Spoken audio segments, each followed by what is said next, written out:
বিসমিল্লাহির রহমানির রহিম। তুমি কেমন পুরুষ যে পুরুষ ঘরে নারী থাকতে বাইরে এফআইআর চালাও? কিভাবে তোমার স্ত্রী তোমার কাছে ভালো লাগবে যখন তুমি নিজের মূল্যবান সময়গুলো বাইরের মহিলার কাছে ব্যয় করবে? নিজের স্ত্রীকে ভালোবাসো, হারাম সম্পর্ক থেকে বাইরে এসো।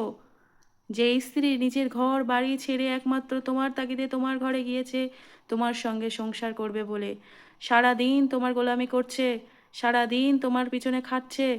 গোলামি বলো আর যাই বলো, স্ত্রী তোমার পিছনে যখন প্রত্যেকটা সময় ব্যয় করছে, তোমার সন্তানকে মানুষ করছে, কেমনভাবে সেই স্ত্রীকে ফেলে তুমি বাইরে রিলেশন করো, হারাম সম্পর্কে কেমনভাবে তুমি জড়াও? আল্লাহর কাছে সব থেকে হারাম হচ্ছে কোনো বাইরে হারাম সম্পর্কে জড়ানো।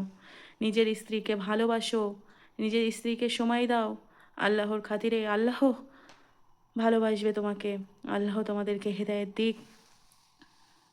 নিজের স্ত্রীকে ভালোবাসো, সে তোমার তানা শুনে তোমার অবহেলিত পেয়ে তাও তোমার সংসারে আছে। আল্লাহর খাতির তাকে ভালোবাসো, তাকে সময় দাও। আল্লাহ সব কষ্ট সহ্য করবে, কিন্তু নাফরমানি সহ্য করবে না। তাকে ভালোবাসো ইনশাআল্লাহ। আল্লাহ আমাদের সবাইকে হেদায়েত দিক। আল্লাহ যেন আমাদের সবাইকে ভালোভাবে সংসার করার তৌফিক দান করুক। আমরা যেন আমাদের সংসার জীবনটাকে ভালোভাবে বুঝে নেই, আমাদের সংসার জীবনটা যেন আল্লাহ পাক সুন্দর করে দেন। আলহামদুলিল্লাহ। আল্লাহ আমাদেরকে ভালো রাখুক, সবাইকে ভালো রাখুক। আলহামদুলিল্লাহ।